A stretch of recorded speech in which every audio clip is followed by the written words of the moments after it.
I almost bailed 3 times before I even left my apartment. That's the honest truth. My hand was on the door handle, keys in my other hand, and I kept thinking of excuses. My car won't start. I'm sick. Emergency at work. Anything to get out of this blind date Jake set up. But then I pictured his smug face when I tell him I chickened out, and that's what got me moving. I'm Ethan, 29 years old, and I work as a software engineer for a mid-sized tech company in Seattle. Most days I'm happy with my routine. Wake up, coffee, work, come home, maybe play some video games, sleep. My coworkers think it's sad. Jake especially. He's been on my case for months about getting out more, meeting people, living life.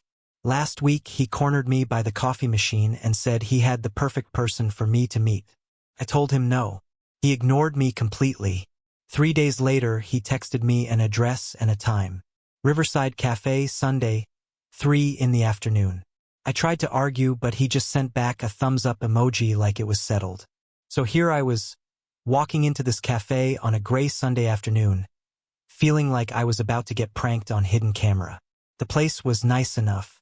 Wooden floors, big windows looking out at the river, the smell of fresh bread and coffee everywhere. A few couples sat at small tables. A guy with a laptop worked in the corner.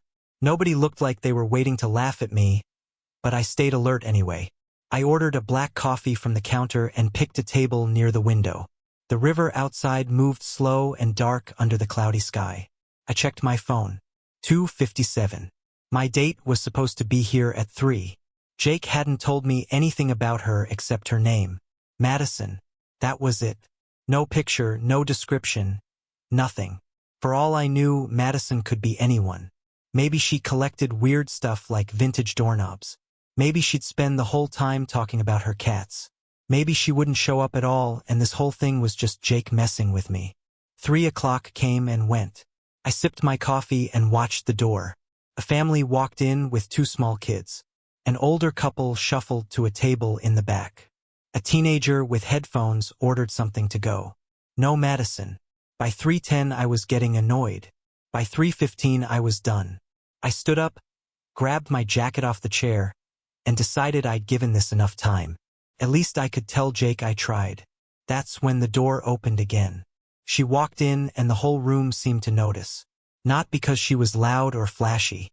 She just had this presence. Confident. Put together. She wore a gray suit that looked expensive, the kind you see on people in office buildings downtown. Her hair was auburn and pulled back in a neat braid. She had sharp eyes that scanned the room like she was looking for something specific. When those eyes landed on me, she didn't look away. She walked straight toward my table and I froze with my jacket half on.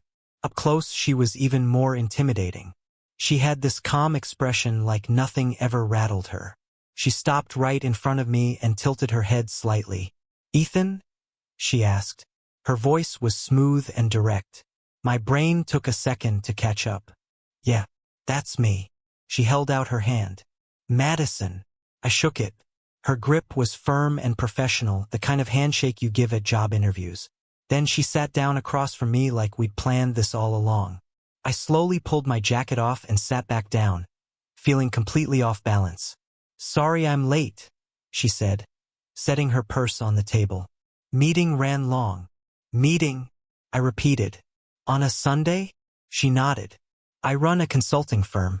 Work doesn't really stop for weekends." I blinked. A consulting firm. That sounded important. That sounded like she was probably way out of my league. "Oh," I said, because my brain wasn't offering anything better. Madison smiled a little, like she found my confusion amusing. "I'm guessing your friend Jake didn't tell you much about me." "He told me your name," I admitted. "That's it. Sounds like Jake," she said. Then she leaned back in her chair and studied me. My assistant Emma did the same thing to me. Just gave me a name and a time and told me I needed to get out of the office. I felt myself relax a tiny bit. "So you got set up too?" "Completely," Madison said. "Emma's been on my case for months. She thinks I work too much." "Do you?" I asked, then immediately wondered if that was rude. Madison didn't seem offended. She just shrugged. "Probably, but I like what I do." Building something from nothing, solving problems, making things work. It's satisfying. I understood that more than she knew. I get it. I'm the same way with coding. My coworkers think I'm boring because I'd rather finish a project than go to happy hour. Are you boring? Madison asked, and there was something playful in her tone. I don't think so, I said. But maybe boring people never think they're boring. She laughed at that. It was a real laugh, not polite or fake. It made me feel like maybe I wasn't completely bombing this.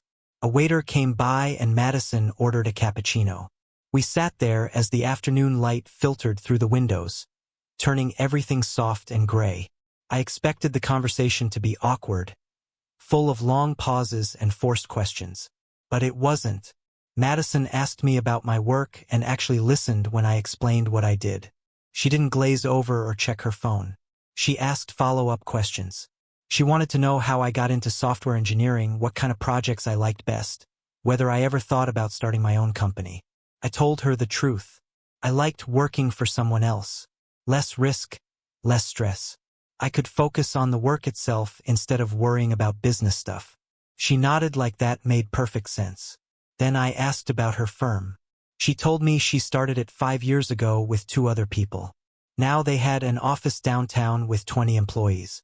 They worked with tech companies, helping them improve their systems and processes.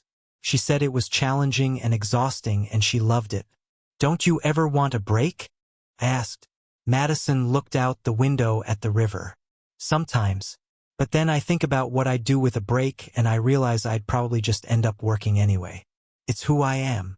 That doesn't sound healthy, I said before I could stop myself. She looked back at me, one eyebrow raised. You're one to talk. You just said you skip happy hour to code. Fair point, I admitted. We both smiled.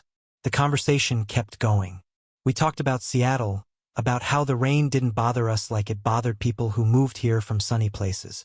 We talked about bad movies we'd watched recently and whether pineapple belonged on pizza. Madison said absolutely not.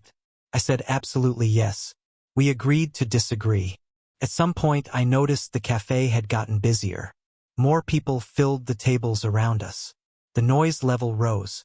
But it all felt distant, like Madison and I were in our own little bubble.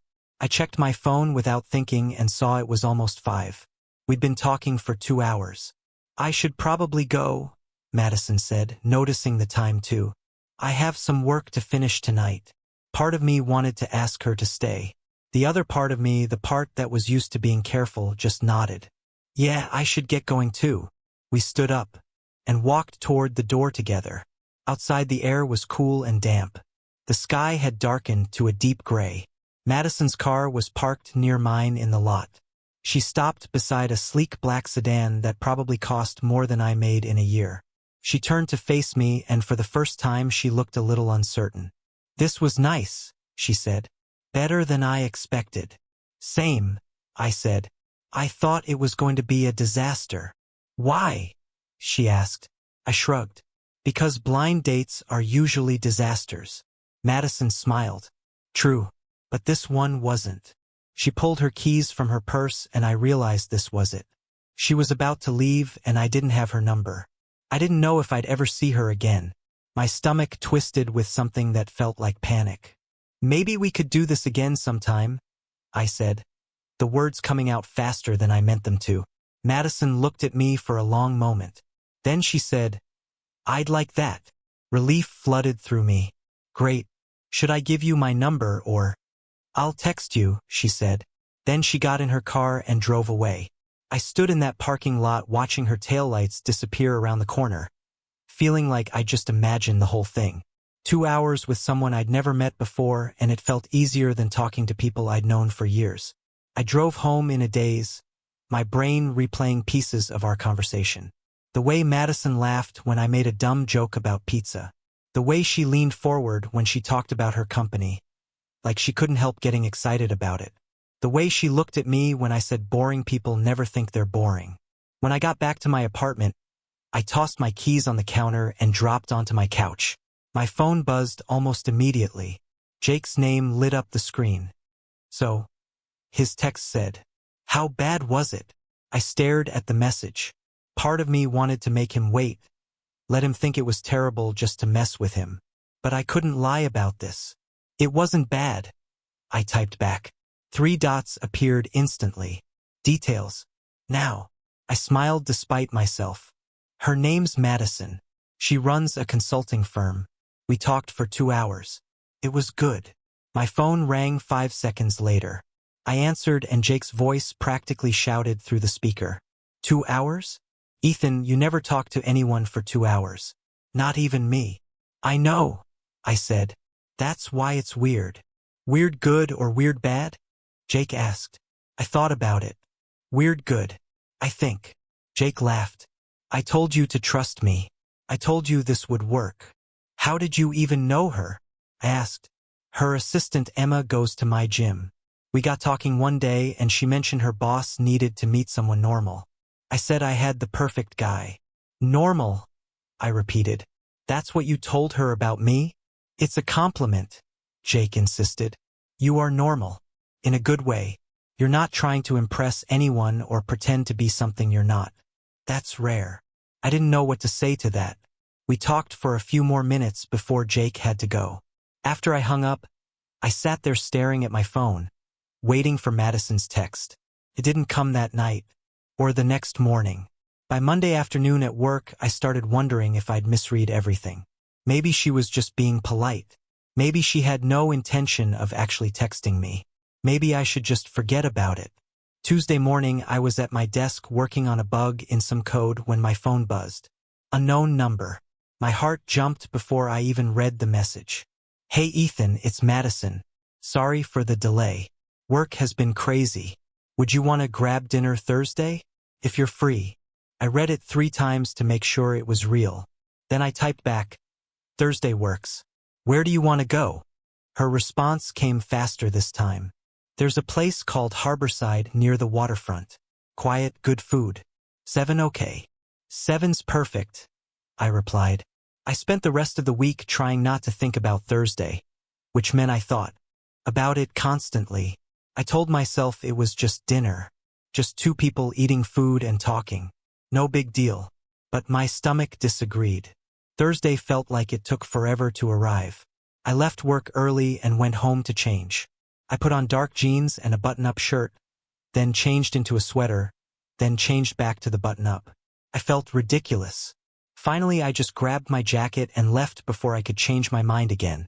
Harborside was a small restaurant tucked between 2 bigger buildings near the water. Warm lights glowed in the windows.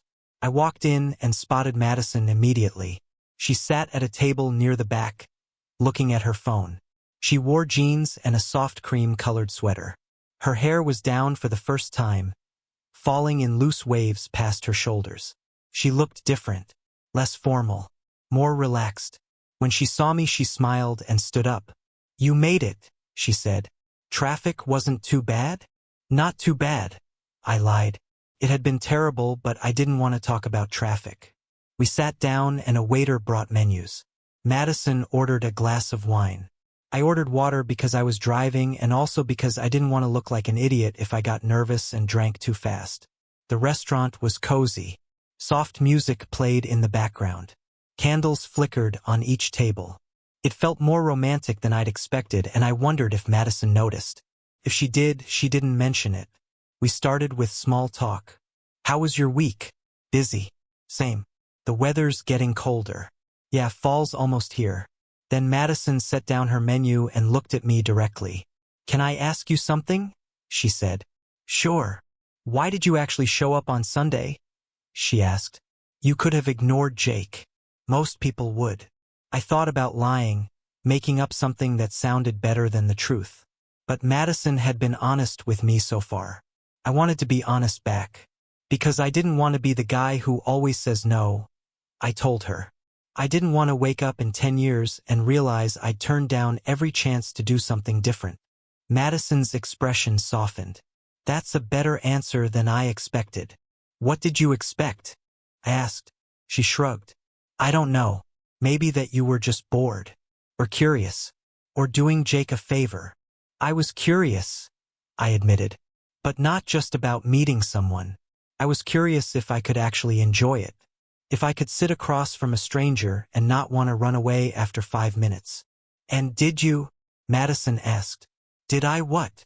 Want to run away? I shook my head. No, I didn't. She smiled, and something in her face relaxed. Like she'd been holding on to tension I hadn't noticed until it was gone. Our food came and we ate slowly, talking between bites. Madison told me about a difficult client her firm was dealing with. Someone who kept changing their requirements and making everything harder. I told her about a project at work that should have taken 2 weeks but had stretched into 2 months because nobody could agree on what they actually wanted. Why do people do that? Madison asked, frustrated. Why can't they just decide what they want and stick with it? Because deciding is scary, I said. If you decide something, you're responsible for it. If you keep changing your mind, you can always blame the process instead of yourself. Madison stared at me. That's actually really smart. I felt my face get warm. I don't know about smart. Just something I've noticed. We kept talking and I realized how easy it was. With Madison, I didn't have to filter myself or worry about saying the wrong thing. She asked real questions and gave real answers. She didn't play games or act like she was too cool to care. When she talked about her company, I could hear the pride in her voice. When she talked about the stress of running it, I could hear the weight she carried. At one point, she mentioned working 16-hour days sometimes. That's too much, I said. You'll burn out. Madison looked down at her wine glass. I know. Emma tells me that all the time.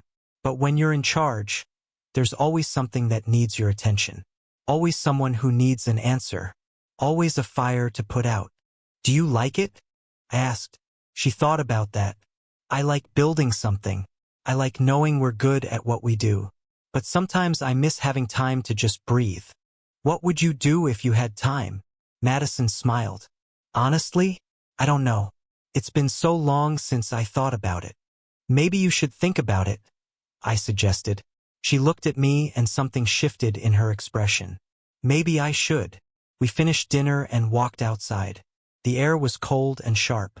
The sound of water lapping against the docks drifted toward us. Madison pulled her jacket tighter around herself. I should get going, she said. But she didn't move toward her car. Neither did I. We stood there on the sidewalk, the streetlights casting long shadows. I'm glad you texted me, I said. I'm glad you wanted me to, Madison replied. Then she did something that surprised me. She reached out and touched my arm, just briefly. Her fingers warm even through my jacket. This might sound strange, she said, but I have a work event next week. A gala thing. Lots of clients and business partners. I have to go. She paused. Would you want to come with me? I blinked. As your date. As my guest, she said carefully. I know it's probably not your scene, but I'd like you to be there. My first instinct was to say no. A gala sounded terrifying. Fancy clothes, important people, conversations I wouldn't understand. But then I looked at Madison and saw something vulnerable in her expression. Like she was taking a risk asking me. Like my answer mattered more than she wanted to admit. Okay, I said. I'll go. Her whole face brightened. Really? Really?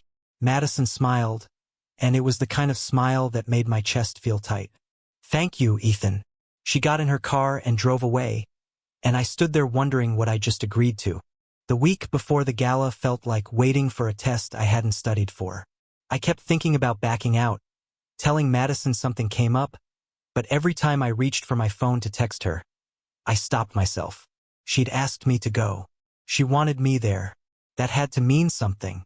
I went to a department store on Wednesday after work and stood in the suit section for 20 minutes feeling completely lost. A sales guy approached me, older with gray hair and a kind smile.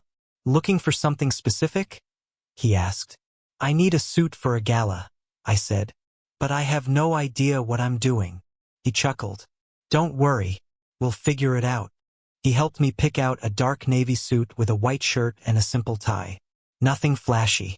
When I tried it on and looked in the mirror, I barely recognized myself. I looked like someone who belonged at fancy events. The sales guy nodded approvingly. You clean up nice, kid. I bought the suit even though it cost more than I wanted to spend. Friday came faster than I expected. Madison texted me that morning. Event starts at 7. I can pick you up at 6:30 if that works. I texted back. I can drive myself. Just send me the address. You sure? It's downtown. Parking might be tough. I'll manage, I typed. Even though I had no idea if that was true, she sent me the address. Grand Cascadia Hotel. I looked it up online and my stomach dropped. The place was massive, all glass and marble in the photos. The kind of hotel where people probably paid $1,000 a night for a room. I spent Friday afternoon distracted at work, checking the clock every few minutes. Jake noticed and came over to my desk. You okay? You look nervous. I have that gala thing tonight, I said. Jake's eyes widened. The one with Madison? That's tonight. Yeah. Dude, that's huge. You're meeting her work people. That's like relationship level stuff. We're not in a relationship, I said quickly. We've only been on 2 dates. Jake grinned. 2 dates and she's bringing you to a work event. Trust me, that means something. I didn't answer because I didn't know what to say. At 6 I left work and drove home to change. I put on the new suit, struggling with the tie until I finally got it right. I looked at myself in the mirror one more time. The guy staring back looked confident. I wished I felt the same way. The drive downtown took 30 minutes. Traffic was thick and I circled the hotel twice before finding parking in a garage 2 blocks away. I walked to the hotel entrance, my dress shoes clicking on the sidewalk. The front of the building was lit up, warm light spilling onto the street. People in expensive clothes moved through the glass doors. I took a breath and walked inside. The lobby was enormous. Marble floors, crystal chandeliers, flowers everywhere. A sign near the elevators read Cascade Tech Gala, ballroom level. I followed the signs and took an elevator up. My palms were sweating. The ballroom doors were open and music drifted out. Something classical and smooth. I stepped inside and stopped. The room was packed with people. Men in tuxedos, women in gowns. Everyone looked important, like they belonged in magazines. Waiters moved through the crowd with trays of drinks and tiny food. I scanned the room looking for Madison and didn't see her anywhere. Panic started creeping in. Maybe I was early. Maybe I was late. Maybe I'd gotten the wrong night. Then I heard her voice. Ethan. I turned and there she was. Madison stood a few feet away wearing a dark blue dress that reached the floor. Her hair was styled elegantly, swept to one side. She looked stunning. She also looked relieved to see me. You came, she said, walking over. I said I would, I replied, trying to sound calm even though my heart was hammering. She smiled and took my hand, her fingers warm and steady. Come on, let me introduce you to some people. The next hour was a blur of names and handshakes. Madison introduced me to clients, business partners, other company owners. Everyone was polite, but I could feel them sizing me up, wondering who I was and why I was with Madison. One older man in a gray suit asked what I did. I'm a software engineer, I said. He nodded. Which company? I told him and he nodded again, but I could tell he'd never heard of it. Madison stayed close to me the whole time, her hand occasionally touching my arm or my back like she was anchoring me. At one point, a woman in a red dress approached us. She was younger, maybe early 30s, with sharp features and a bright smile. Madison, she said warmly. I've been looking for you. Madison's expression tightened just slightly. Rebecca, good to see you. Rebecca's eyes shifted to me. And who's this? This is Ethan, Madison said. Ethan, this is Rebecca. She runs a competing firm. Rebecca laughed. Competing is such a strong word. I prefer friendly rivals. She held out her hand and I shook it. Her grip was firm, almost aggressive. So Ethan, Rebecca said, how did you and Madison meet? Through friends, I said simply. How nice, Rebecca replied. But something in her tone felt off, like she didn't believe me, or didn't care. She turned back to Madison. I heard you landed the Mercer account. Congratulations. I was going after that one myself. Madison's smile was polite but cool. We had a good pitch. I'm sure you did, Rebecca said. Then she glanced at me again. Well, enjoy your evening. She walked away and Madison let out a slow breath. Sorry about that, she said quietly. She's always like that. She doesn't like you, I observed. Madison shrugged. We've been competing for clients for years. It's complicated. Before I could respond, someone else approached and pulled Madison into another conversation. I stood there feeling out of place, holding a glass of water I'd grabbed from a passing waiter. After a few minutes, Madison excused herself and took my hand. Let's get some air, she said. We walked through the crowd and out onto a balcony that overlooked the city. The noise from the gala faded behind us. The air was cold and sharp, making me grateful for my suit jacket. The city, stretched out below, lights glittering in every direction. Madison leaned against the railing, staring out at the view. Thank you for being here, she said softly. I know this isn't easy. It's fine, I lied. She turned to look at me. You're a terrible liar. I laughed despite myself. Okay, it's a little overwhelming, but I'm glad I came. Madison stepped closer. I've been to 100 of these events. They all blur together after a while. Everyone's trying to impress everyone else. Everyone's networking or making deals or pretending to care about things they don't actually care about. She paused. But tonight feels different. Why? I asked. Her eyes met mine. Because you're here. Because you don't care about any of that. You're just here because I asked you to be. My chest felt tight. Of course I'm here. Why wouldn't I be? Madison smiled, but it looked sad. Most people wouldn't. Most people would see this world and decide it's too much. Too complicated. Too demanding. I'm not most people, I said. No, she agreed. You're not. We stood there in the cold, the sounds of the city humming below us. Then Madison said something that made my stomach drop. I need to tell you something. I waited. She looked away, her hands gripping the railing. I wasn't completely honest with you about why I wanted you here tonight. What do you mean? I asked carefully. Madison took a breath. Rebecca, the woman you just met, she's been spreading rumors about my company, saying we're unstable, that we're losing clients. It's not true, but it's affecting our reputation. People talk. People believe what they hear. She looked at me. I wanted you here because I wanted people to see that my life isn't just work. That I'm not some obsessed workaholic who can't maintain relationships. I wanted them to see me as a person, not just a competitor. My heart sank. So this was about making a point? No, Madison said quickly. That's not what I meant. I wanted you here because I like you, Ethan. Because being around you makes me feel normal. But I also needed people to see that I have something outside of this world. She gestured toward the ballroom. And I know that's selfish. I know I should have told you before. I didn't know what to say.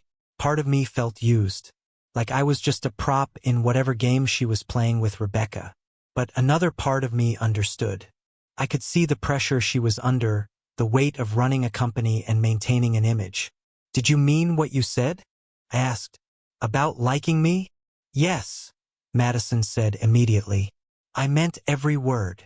I looked at her standing there in her elegant dress, looking vulnerable in a way I hadn't seen before. Then we're okay, I said. Relief flooded her face. Really? Really? I confirmed. But next time just tell me the truth from the start. I will, she promised. We went back inside and the rest of the night passed in a blur. More conversations, more introductions, more polite smiles. But something had shifted between Madison and me.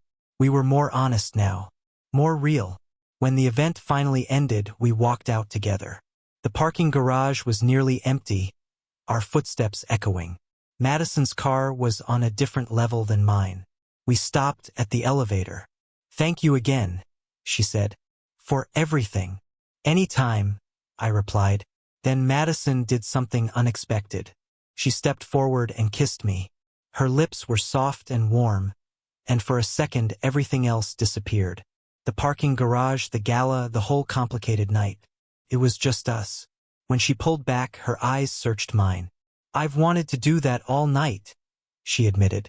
My heart was racing. I'm glad you did. We stood there for a moment longer, neither of us wanting to move. Then Madison's phone buzzed in her purse. She pulled it out and her expression changed.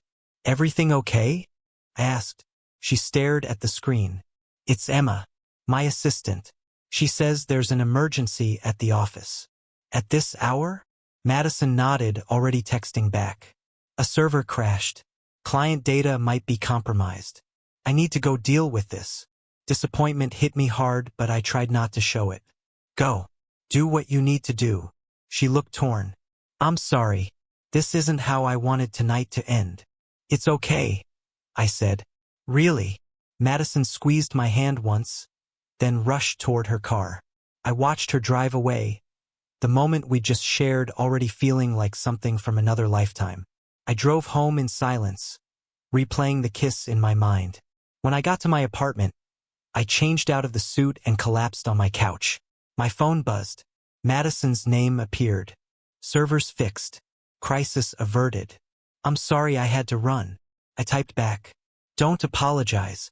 That's part of your job. Can I make it up to you? Lunch tomorrow? You don't have to make anything up to me, I wrote. But yes, lunch sounds good. She sent back a smiley face and I found myself grinning at my phone like a teenager. The next day was Saturday. Madison picked me up at noon and we drove to a small cafe on the outskirts of the city, away from downtown and the business district. It was quiet, just a handful of people scattered at tables. We ordered sandwiches and sat outside even though the air was chilly. Madison looked different in daylight. She wore jeans and a sweater, her hair pulled back in a simple braid. No makeup, no professional polish. Just her. I've been thinking about what I said last night, she started. About why I invited you to the gala. Madison, we already talked about this, I said. I know, but I want to be clear. She set down her sandwich and looked at me directly. When my marriage ended 3 years ago, I threw myself into work. It was easier than dealing with the fact that I'd failed at something. Building the company became everything. My whole identity. I listened without interrupting. Then Emma set me up with you, and at first I thought it was just going to be another awkward date I could tell her about later. But when I sat down across from you at that cafe, something felt different. You weren't trying to impress me. You weren't pretending to be someone you're not. You were just honest. She paused. That scared me because I realized how much I'd been pretending. How much I'd been hiding behind my job title and my success. You don't have to hide anything from me, I said quietly. I know, Madison replied. That's what makes this so terrifying. We finished lunch and walked along a nearby trail that wound through a park. Trees surrounded us, their leaves turning gold and red. The sounds of the city faded into the background. What happened with your marriage? I asked. If you don't mind talking about it. Madison was quiet for a moment. We got married young. I was 25, he was 27. We thought we knew what we wanted. But as we grew older, we grew apart. He wanted kids and a house in the suburbs. I wanted to build a career. Neither of us was wrong. We just wanted different things. That must have been hard, I said. It was, she admitted. But it also taught me something. I learned that you can't force yourself to want something just because it's what you're supposed to want. You have to be honest about who you are. I thought about that. Is that why you work so much? Because it's genuinely what you want.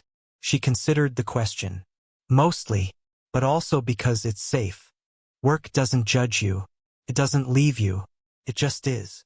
But it also doesn't keep you warm at night, I pointed out. Madison smiled sadly. No, it doesn't. We sat down on a bench overlooking a small pond. Ducks floated on the surface, completely unbothered by the world around them. Can I ask you something? Madison said. Sure. What do you want, Ethan? Not what you think you should want. What do you actually want? I'd never really thought about it that way. I want to feel like what I do matters, I said slowly. I want to build something I'm proud of, and I want to stop being afraid of letting people in. Madison turned to look at me. You let me in. I'm trying, I said. But it's not easy. I've spent so long keeping people at a distance. It's a hard habit to break. She reached over and took my hand. We can break it together. Something about those words made my chest feel full. We sat there holding hands, watching the ducks, neither of us needing to fill the silence with more conversation. Over the next few weeks, Madison and I fell into a routine. She'd text me between meetings, to call her after work.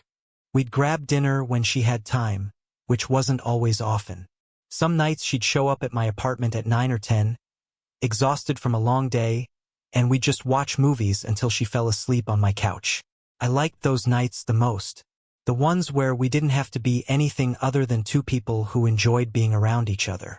One evening she arrived looking particularly stressed. I made her tea and we sat at my kitchen table. "Bad day?" I asked. "Long day," she corrected. "We lost a client. Not because we did anything wrong, but because Rebecca undercut our price." I winced. "That's brutal." "It's business," Madison said tiredly. "But it still hurts." "What are you going to do?" She shrugged. "Keep going. Find new clients. Prove we're worth what we charge." "You are worth it," I said. Madison smiled. "You're biased." "Maybe, but I'm also right." She laughed and some of the tension left her shoulders. "Thank you for this, for being someone I can just be tired around." "Anytime," I said. A few days later, Madison called me in the middle of a workday. That was unusual. She never called during work hours. "Hey," I answered. "Is everything okay? Can you take a break?" she asked. There was something different in her voice. Excited. "Yeah, I can step away for a few minutes." "What's up?" "Meet me at Pike Place Market in 30 minutes, she said. "I have something to show you." I was confused but curious. "Okay, I'll be there." I told my boss I needed to run an errand and drove to the market. Pike Place was busy as always, tourists and locals crowding the stalls. I found Madison standing near the flower vendors, holding a bouquet of sunflowers. When she saw me, her whole face lit up. "What's going on?" I asked, smiling because her energy was contagious. She handed me the flowers. "I did something impulsive." "Okay." I hired a new project manager at work. Someone to handle the day-to-day operations so I don't have to be involved in every single decision. My eyes widened. "Really?" Madison nodded. "I've been thinking about what you said, about work not keeping you warm at night. You were right. I've been using work to avoid living my actual life. So I'm making a change." "That's huge," I said. "I'm proud of you." She stepped closer. "I want to have time for this. For us. I don't want to be the person who's always too busy or too stressed. I want to be present." I set the flowers down on a nearby bench and pulled her into a hug. She wrapped her arms around me and we stood there in the middle of the market, people flowing around us like water around a rock. "Does this mean I get to see you more?" I asked. "It means you're stuck with me," Madison replied. I pulled back just enough to look at her. "I can live with that." She kissed me right there in front of everyone, and I didn't care who saw. When we finally pulled apart, Madison was smiling. "So what do we do now?" she asked. I picked up the sunflowers and held them out to her. "Now we go live our lives. Together." We walked through the market hand in hand, talking about nothing important and everything at once. For the first time since I'd met her, Madison looked relaxed, happy, free. My phone buzzed in my pocket. I pulled it out and saw a text from Jake. "How's it going with Madison?" I looked at her beside me, laughing at something a street performer was doing. I typed back, "Better than I ever expected." Jake replied immediately, "Told you to trust me." I smiled and put my phone away. Maybe I should have thanked him. Maybe I should have told him he was right. But right now, all I wanted to do was be here, in this moment, with someone who made me believe that taking risks was worth it. Madison squeezed my hand and I squeezed back. Whatever happened next, we'd figure it out together.